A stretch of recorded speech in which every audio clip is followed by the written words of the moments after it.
জাতীয় মসজিদে জাতীয় কোনো ইস্যু নিয়ে কেউ আসে না।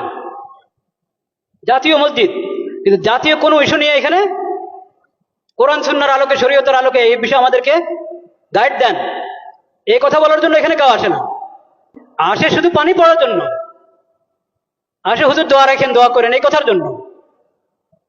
এই কথার জন্য আসে না যে জাতিসংঘের দফতর ঢাকাতে তাদের অফিস করার জন্য, দফতর করার জন্য কথা উঠছে, এটা কি আমাদের জন্য ঠিক হবে?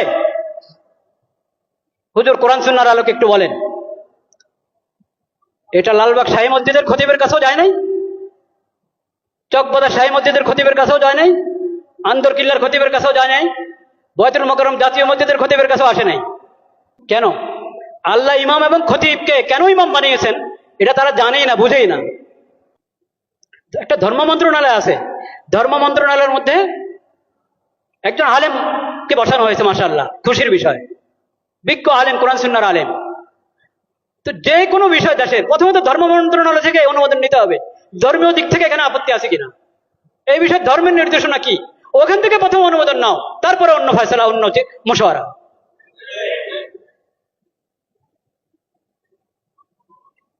লজ্জা মরে যাওয়া উচিত বাংলাদেশিদের, যে তাদের কাছে কোরআন হাদিস থাকতে, নবীজির সিরত থাকতে, তাদেরকে মানবতা শিখাতে আসতে পশ্চিম দেশ থেকে। লজ্জা মরে যাওয়া উচিত।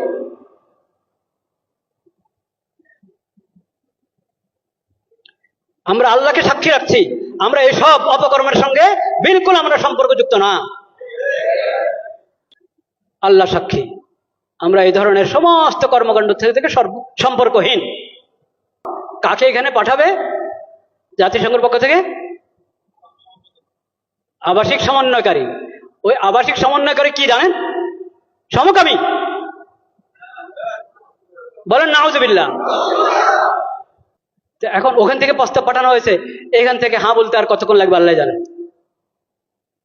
যদি বিবেক থাকে, যদি বর্তমান সরকার ভালোই তো করছিল, অনেক কাজ তো ভালোই করছিল, সুন্দর করছিল, এই শেষ সময় যদি নিজের ইজ্জত রেখে যেতে চায়, তাহলে তাদেরকে এই দপ্তর এর ফয়সালা উদ্রোহ করতে হবে এবং এই ধরনের এই বিকৃত মস্তিষ্ক লোকদেরকে, বেহায়া বেলাদা লোকদেরকে এই দেশে আসার অনুমতি দেওয়া থেকে বিরত থাকতে হবে। শেষ সময় নির্বাচনের ঘোষণা করে এখন নিজের ইজ্জত নষ্ট করবেন আপনারা? এইসব হারাম কাজ অন্তর্বর্তীকালীন সরকার করক তাও হারাম, নির্বাচিত সরকার করক তাও হারাম, যেই করক এসব কাজ হারাম। ঈমান রক্ষা করো, ঈমান রক্ষা করো, চরিত্র রক্ষা করো। ঈমান বিনষ্টকারী, চরিত্র বিনষ্টকারী, আখলাক বিনষ্টকারী কোনো কিছুর অনুমোদন এই দেশে চলতে পারে না। এটা তাওহীদের জমিন। আল্লাহ তাআলা হেফাজত করেন।